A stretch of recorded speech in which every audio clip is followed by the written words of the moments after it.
The conflict in Ukraine is gaining momentum. On the front lines in the Donbas region, the people's militias of the Donetsk and Luhansk People's Republics, with the support of the Russian army, are achieving tactical successes, but face fierce resistance from the armed forces of Ukraine. Russian forces do not carry out any major assault operations in the area of the city of Kharkiv.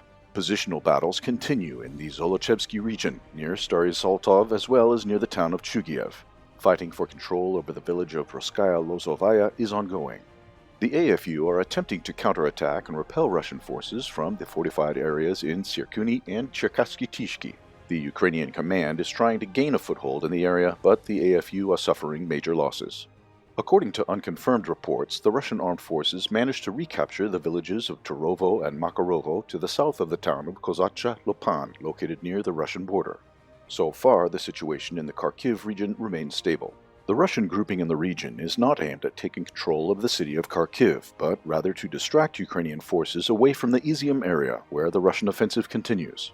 To the west of Izium, there are battles for Bolshaya Kamyshavakha. To the south, fighting continues in Kuruka and Pashkovo. The village of Dovgankoye reportedly came under Russian control.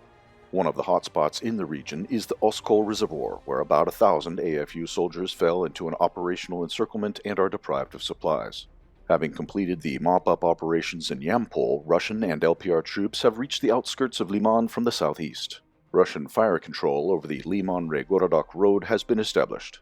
Meanwhile, in the Severodonetsk-Lysychansk region, Russian and LPR troops continue their advance in the town of Rubizhny.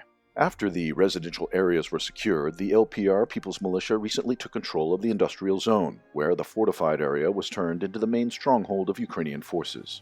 In the Donetsk People's Republic, the front lines remain almost unchanged. Positional battles are taking place in Horlivka and in the areas of Mariinka. The mop-up operations of the LPR continues in the town of Popasnaya. On the southern Vasiliivka, Orekhov, Guryepole front lines, there are no particular changes. Fighting continues on the approaches to Guryepole and in the settlements to the east. The AFU are preparing for a further Russian advance in the Dnepropetrovsk region. In the city of Mariupol, evacuation of civilians from the Azovstal facilities continues. On April 30th and May 1st, 80 civilians were able to leave the plant. The tactics of the Russian army and of the AFU have changed. The key difference between the last 5 weeks of the Russian military operation is the dramatically reduced losses of the Russian army, both in killed or injured and in prisoners of war. The reason is that the initial tactic of primarily rapid advance has been abandoned and replaced by a war of attrition and materiel, which employs slower advances preceded by heavy artillery preparation and airstrikes. Before the assaults on each subsequent Ukrainian defensive line, the ground advance stops, and artillery and aviation take over the leading role. After the defending Ukrainian forces either retreat or surrender, the advance resumes. One should not expect quick, spectacular breakthroughs, but a positive final result is more reliably achieved. The goal is on grinding down the AFU's manpower. The AFU, on the other hand, uses slightly different tactics. Large groups of less trained fighters are often used as cannon fodder. First, they are sent to the front line to provoke Russian fire and detect Russian positions. Then, Ukrainian fighters open return fire.